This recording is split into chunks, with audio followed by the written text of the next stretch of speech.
안녕하세요.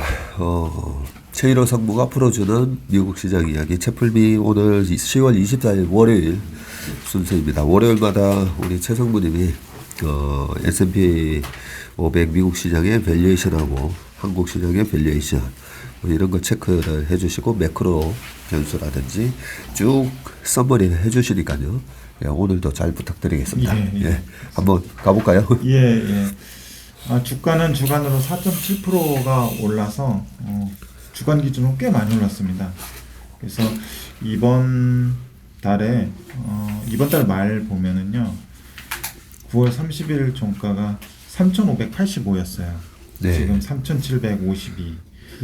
중간에 그 9월 말 종가를 잠깐 깨기도 했었는데 3,577 뭐 이런 식으로 가기도 했었는데 바로 다 회복을 해가지고 지난주에 꽤 많이 올랐고, 최근 1개월 많이 움직인 것 같지만 마이너스 1% 정도의 등락이 있었습니다.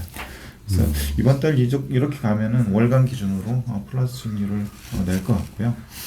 그리고 EPS는 0.5%가 주간 기준으로 하향 조정이 됐습니다. 아무래도 최근에 그 잘 나오는 기업들도 있지만 안 나오는 기업들, 이를테면 스낵 같은 기업들, 좀 기술주 중에서 그 이익 추정치가 좀 많이 빠지다 보니까 그런 영향을 받고요. 상위 기업들 중에서는 크게 조정치가 막 변동이 심하진 않습니다. 애플이나 마이크로소프트, 구글, 아마존, 테슬라, 이렇게 빅테크 기업들 이렇게 보면은 테슬라도 지난주에 0.3%가 이익 추정치가 상향이 조정됐고요. 그리고 JP모건 최근에 실적 발표했던 기업인데 0.1% 상향 조정됐고, 나머지 기업들도 그냥 보합권에서 등락하는 그 정도 수준이라서 전체 EPS 조정에 대해서 큰 의미를 두기는 아직까지는 어렵다고 보고 있습니다. 주가가 전체 S&P 500이 4.7%, 5% 가까이 오르는 동안 빅테크 기업들이 6%, 아마존 같은 경우는 11%, 그리고 테슬라도 지난주에 좀 빠지는 듯하지만 주간 기준으로 4.6% 올랐고요. JP모건 9.9%. 그래서 대체로 베타가 큰 종목들이 많이 올랐습니다. 예, 그래도 엔비디아 11% 하면서 반도체가 그나마 좀 또 특별히 많이 오른 것 같아요, 보니까. 예, 반도체 섹터 지수인 필라델피아 반도체 지수도 지난주에 8% 이상 올랐습니다. 아, 8%나 올랐어요? 예, 그래서 에너지도 8% 이상 올랐는데 에너지하고 반도체가 지난주에 제일 많이 올랐고요. YTD로 보면은 마이너스 21.3%입니다. 근데 마이너스 21.3% 하면은 비슷한 숫자가 우리나라 환율 하락한 거, 그 원화 약세하고 비슷한 수준입니다. 그러네요. 원화도 마이너스 20% 정도 그 가치가 하락을 했기 때문에 그냥 SPY 같은 지수 투자 하시는 분들은 크게 손익이 없는 그런 전체 글로벌 시장 대비로는 선방한 그런 수익률을 아마 아직까지는 시연하고 계실 걸로 생각이 듭니다. 10월 21일 기준으로 해서 PER이 16.06배, PBR이 3.77배, ROE가 23.5%를 기록을 하고 있는데, 최근에 보면은 15배 초반에서 잘 깨지지 않고 어떤 트리거가 있거나 가격 매력이 있거나 저가 매수가 있거나 스마트 머니가 유입되거나 하면서 반등이 나오고 있습니다. 그래서 우리나라 PBR도 더 이상 깨지지 않는 역사적인 어떤 저점 수준이 형성이 돼 있듯이 S&P 500도 지금까지 보면 한 15배 초반에서는 그렇게 크게 매수해도 무리가 안 되는 그런 밸류에이션 구간대다, 이렇게 좀 볼 수 있을 것 같아요. 그리고 주요 기업 PER도 보면은 약간씩 올랐는데 그래도 애플이 22.7배, 마이크로소프트 22.9배, 구글 16.5배, 아마존 43.2배, 그리고 메타 10.5배, 그리고 테슬라가 여전히 40배 밑에서 거래되고 있어서 39.1배 기록하고 있고요. 엔비디아도 30배 이렇게 되고 있어서 여전히 그 밸류에이션 그 밴드 상으로 보면 이 빅테크 기업들이 좀 많이 내려온 상황이고요. 예. 이번 주에 실적 발표가 있을 텐데 대체로 마이크로소프트, 구글, 메타, 애플, 아마존 그 밑에 바로 좀 내려가서 보시면은 분기 실적 기준으로 해서 화요일에 마이크로소프트하고 구글, 수요일에 메타, 목요일에 애플하고 아마존이 있는데요. 실적이 그 예상치가 지금 어떻게 형성되어 있는지 탑라인하고 바텀라인 다시 예. 말해서 매출하고 EPS 부분만 YOY 증감률로 지금 컨센서스를 좀 가져와 봤습니다. 대체로 보면은 YOY 매출 기준으로 보면은 10% 내외 정도 그 마이크로소프트가 9.36% 그리고 애플이 6.39% 그리고 구글이 8.66% 아마존이 15.17%의 YOY 증가율을 보이고 있고요. 예. 다만 이제 EPS 부분에서는 그 로우 싱글 디짓 해서 한 자릿수 정도 낮은 한 자릿수 정도의 EPS 증가율을 보일 걸로 예상이 되는데 마이크로소프트가 1.5% 그리고 구글이 1.3% 애플이 1.9%요 정도의 어떤 주요 기업들의 탑라인하고 바텀라인의 컨센서스를 좀가 지금 형성이 돼 있는 상황입니다. 이걸 보면서 약간 그 기대치가 상당히 좀 낮아져 있구나라는 생각이 좀 들고요. 여기에서 약간의 이제 컨센서스 상해가 나오면은 이 기업들이 또 전통적으로 좀 고밸류를 받는 기업들이기 때문에 주가 반등이 생각 외로 많이 나올 수 있다라는 생각이 듭니다. 예. 메타 같은 경우 별로 기대가 없고요. EPS 기준으로도 41%가 빠지는 걸로 예상이 돼 있고요. 아이고 많이 빠지네요. 예. 아마존 같은 경우도 마이너스 21%.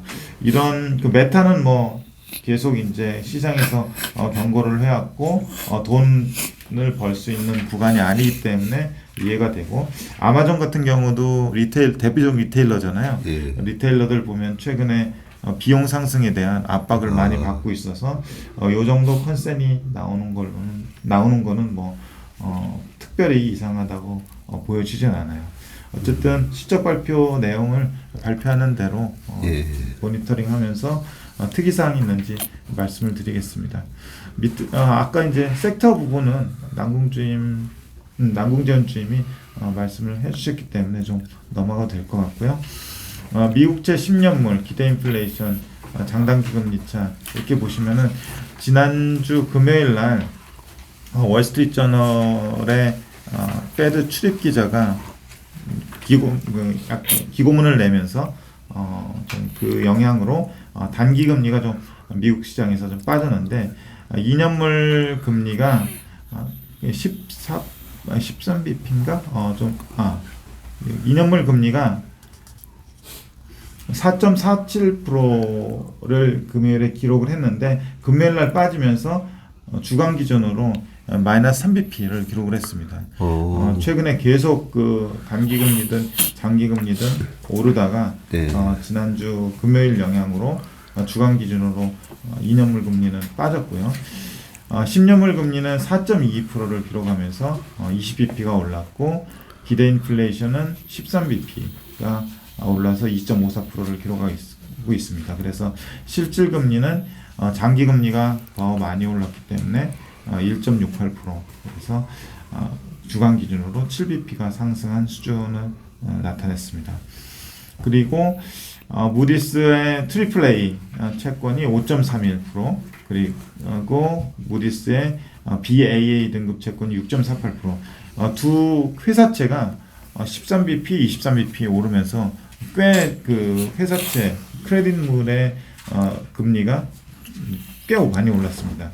그래서 이게 좀 특이한 상황으로 생각이 되는데 다만 이 그 회사채들 금리가 금요일 거가 반영이 안 돼 있어요. 이게 블룸버그에 보니까 좀 이게 하루가 늦게 그 업데이트가 되더라고요. 그래요? 그래서 이거는 조금 금요일 날 변동이 심했을 수 있기 때문에 좀 봐야 될 것 같고요. 하이힐드는 그 9.36%로 주간 기준으로 7bp가 빠졌고요. 하이힐드 스프레드는 4.99%로 주간 기준으로 16bp가 빠졌습니다. 이 위험한 채권의 그 일드 자체는 좀 빠진 상황이라서 이 부분은 약간 좀 우호적으로 긍정적이네요. 봐야 될 것 같아요. 그리고 상품 시장 쪽 보시면은 유가가 아까 말씀하신 대로 85불대에서 왔다 갔다 지금 하고 있는 상황이고 주간 기준으로도 0.5% 정도의 상승률을 보였고 리그 카운트는 612기 주간 기준으로 2기가 더 늘었습니다. 구리가 간만에 조금 반등을 했습니다. 그래서 3.52달러를 기록을 했는데 주간 기준으로 2.1%가 올랐고요. 천연가스 아까 그 말씀을 해주셨지만 주간 기준으로 보면은 미국 쪽에서 4.99불을 기록을 하면서 주간 기준으로 무려 22.6%가 빠졌어요. 그리고 한 주에 22%가 빠졌네요. 예, 맞습니다. 그리고 TTF 가스라고 해서 유럽에서 거래되는 도매 천연가스 가격도 20%가 빠져서 113.6 유로를 기록하고 있습니다. 그래서 여기에 그 차트로 나타낸 건 최근 1년간은 아니고 그 10년간인데 연초 이후 작년 연초 이후 작년 최근 1년간 건데요. 이거를 최근 1년간으로 한 거는 전쟁 이후하고 전쟁 이전하고 어떻게 변화가 됐는지 살펴보기 위해서 가져왔고요. 거의 전쟁 이전 수준까지 수렴하고 있는 그런 상황입니다. 그러네요. 예. 그래서 천연가스 가격에 대해서 많이 걱정들을 하시는데 실제로 가격 자체는 빠지고 있는 상황이고 거의 그 전쟁 이슈 이전까지 지금 수렴하고 있는 상황입니다. 이렇게 보시면 될 것 같습니다. 외환 시장에서 이거 그 타이틀이 잘못됐는데 달러 인덱스는 0.9%가 빠져서요 112를 기록을 했고요. 원달러 환율도 1428.3원 그래서 0.8%를 기록을 했습니다. 이따가 그 금리하고 달러와의 관계에서 장단기 우리나라 이제 내외 금리 차라고 하죠. 한미 간 장기 금리 차하고 한미 간 정책 금리 차가 환율에 어떤 영향을 미치는지 잠깐 차트로 가져왔기 때문에 이따 보시겠고요. 코스피 쪽 보시면은 코스피는 주가 변화는 거의 없었습니다. 0%고요. 다만 12개월 포워드 EPS는 0.9%가 하향 조정됐는데 대체로 하향 조정되는 쪽이 반도체 쪽 SK 하이닉스 5.2%가 하향 조정됐고요. 또 현대 기아 쪽에 지난주에 이슈가 하나 있었는데 현대차는 EPS 하향은 없었고요. 그대로 변화가 없고 기아 쪽이 마이너스 1.6% 기아 쪽이 죄송합니다. 현대차가 EPS가 1.6%가 하향 조정됐고요. 기아가 0.4%가 하향 조정됐습니다. 다만 주가 변화에 있어서는 현대차 주가 변화는 없었고요. 기아차가 마이너스 1.6% 주가는 하락했습니다. 그리고 하이닉스가 아까 잘못 말씀드린 것 같은데 주가 변화가 5.2%가 하락이 있었고요. EPS 추정치가 12.3%가 하향 조정되면서 계속 그 추정치는 내려오고 있는 그런 상황이고 삼성전자는 마이너스 0.1% 이익 전망치가 하향 조정됐는데 밸류에이션으로 보면은 삼성전자가 PBR 기준으로 1.1배, SK하이닉스가 1.0배로 밸류에이션은 바닥 수준이다. 역시 이제 이 부분이 그 수익 어떤 트레이딩 기회나 삼성전자나 하이닉스의 주가의 하방 경직을 유지하는 요인이 아닌가 싶습니다. 그리고 YTD로 우리나라 주가는 마이너스 25.7%를 기록을 하고 있고요. 12개월 포워드 EPS는 16%가 하향 조정이 됐습니다. 하이닉스랑 그 삼성전자 이익 추정 그 예. 포워드 EPS는 이미 55% 하이닉스가 조정이 됐고 예. 삼성전자도 26% 예. 마이너스 이렇게 예. 기록을 하고 있네요. 그 연초 이후로요. 예, 연초 이후로 이익 추정치가 하이닉스 같은 경우에 예. 반토막이 나네요. 예, 그렇습니다. 그래서 계속 추정치가 조정되고 있는 상황이고 역시 이제 그 시클리컬한 상황, 시클리컬한 어떤 기업의 특성, 반도체 섹터의 그 특성 이런 것들을 지금 반영하고 있다고 보시면 될 것 같고요. 계속 이제 애널리스트들이 조금 추정치를 높여놨던 애널리스트들 그리고 추정치 조정에 좀 게을렀던 애널리스트들 이런 애널리스트들이 좀 뒤늦게 이익 추정치를 조정하고 있는 그런 상황이라고 보시면 될 것 같아요. 예. 그리고 12개월 forward PER은 9.64배, PBR은 0.82배를 기록하고 있고요. ROE는 8.55%를 기록하고 있습니다.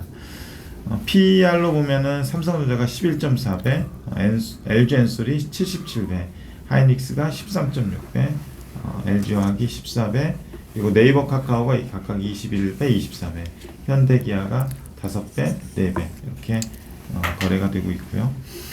국내 금리 보면은 국내 금리가 지난주에 여러 가지 노이즈들이 많았잖아요. 예. 크레딧 관련한 노이즈들 그런 것들이 전반적으로 영향을 미치면서 국고채 금리에도 영향을 미쳤습니다.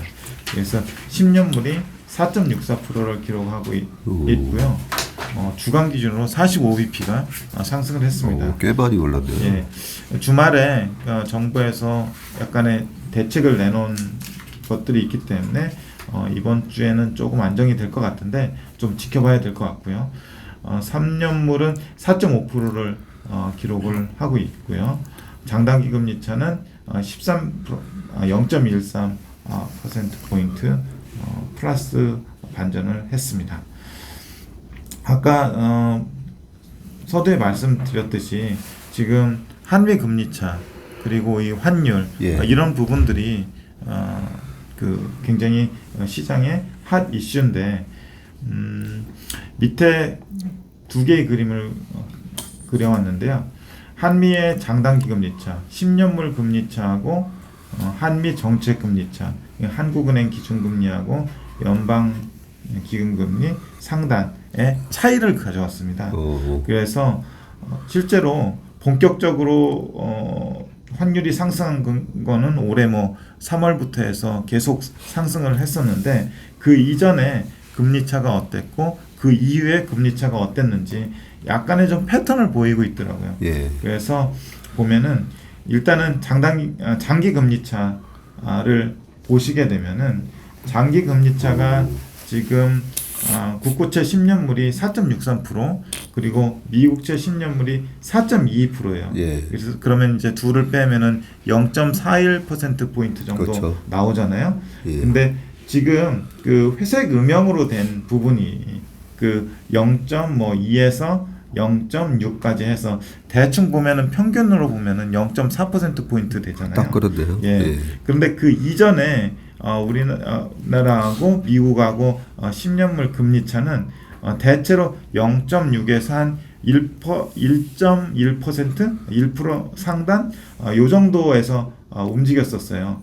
대충 보면은 1년 그 환율이 세게 움직이기 이전에는 한 0.8% 포인트 정도의 금리 차를 보였었어요. 그런데요. 그러다가 지금 그 환율이 본격적으로 오르는 구간에 그리고 그 금리 차가 앞으로 이제 더 확대될 수 있다는 그런 기대까지 여기에 환율에 녹아 있겠죠. 예. 그래서 지금 그 평균적으로 보면은 이전에 환율이 오르기 전하고 환율이 오른 후에 장기 금리 차가 한 0.4% 포인트가 차이가 나고 있기 때문에 금리 차이에 의해서 당연히 이제 달러 자산에 대한 선호가 생기면서 달러 강세, 원화 약세 이런 것들이 좀 이어지고 있다고 보시면 될 것 같고요. 이거는 이제 지금 상황뿐만 아니라 앞으로 연준이 더 강한, 더 호키시한 금리 정책을 펴면서 환율 금리 차가 더 확대될 거라는 기대도 아마 담고 있는 것 같아요. 드리고 싶은 말씀은 여기에서 정책금리가 미국의 정책금리의 어떤 스탠스가 약간의 변화만 있다고 하더라도 이 부분은 다시 되돌려질 가능성은 있어 보인다. 다만 이제 그 속도와 강도가 문제겠지만 예. 어쨌든 지금은 향후 올해 말 내년까지 이 풀리 그 금리 차에 대한 기대가 환율에 녹아 있다. 이런 생각이 들고요. 그리고 장기 금리 차를 봤는데 한미 정책 금리 차를 보면은 지금 금리 우리나라 한국은행 기준금리하고 한국은행 연방기금금리 차의 연간금리 상단의 차이를 보시면은 올해 3월까지만 하더라도 한 0.5에서 1% 이렇게 왔다 갔다 했었잖아. 퍼센트 포인트가 1% 왔다 갔다 했는데 지금 그게 마이너스 구간까지 마이너스 0.25% 포인트 구간까지 내려오면서 이것만 아까 그 장기금리 차에서 보고 지금 이 정책금리 차에서도 보듯이 똑같은 비슷한 패턴을 보이는 그런 구간에 있다라고 보시면 될 것 같고요. 역시 단기금리는 정책금리이고 장기금리는 물론 이제 물가와 경기를 반영을 하고 있지만 그 트리거는 미국 정책의 스탠스에서 나올 수 있고 그에 따라서 장기금리에도 영향을 줄 수 있어서 그게 이제 연결돼서 환율에도 영향을 줄 수 있다.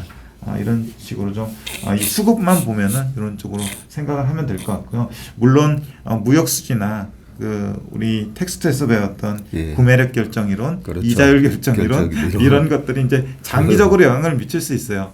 실제로 그냥 장기적으로 보면은 어쨌든 물가가 더 높은 나라가 그렇죠.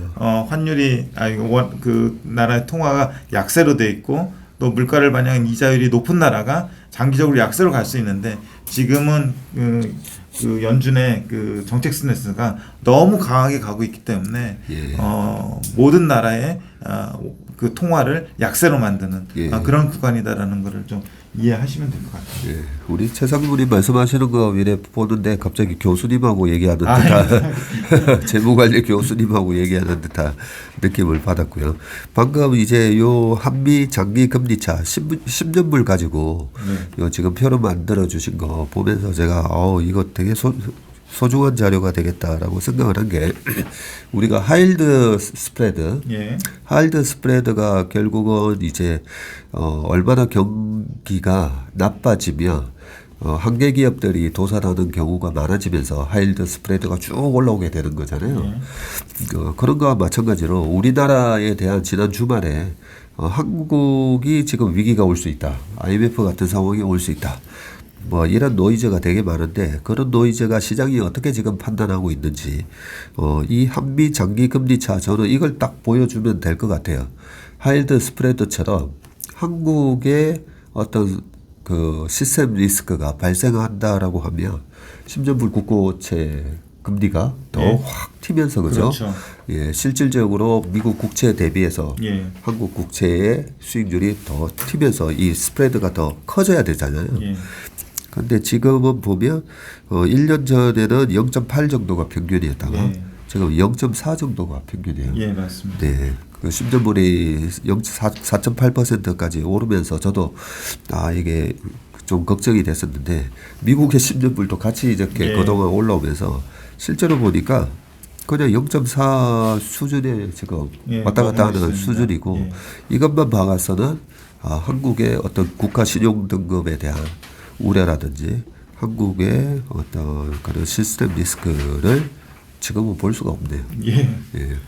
우리가 그 최상무님이 매주 월요일 날 이 하일드 채권 금리하고 하일드의 9.36% 하는 금리와 하일드 스프레드를 같이 보여주잖아요.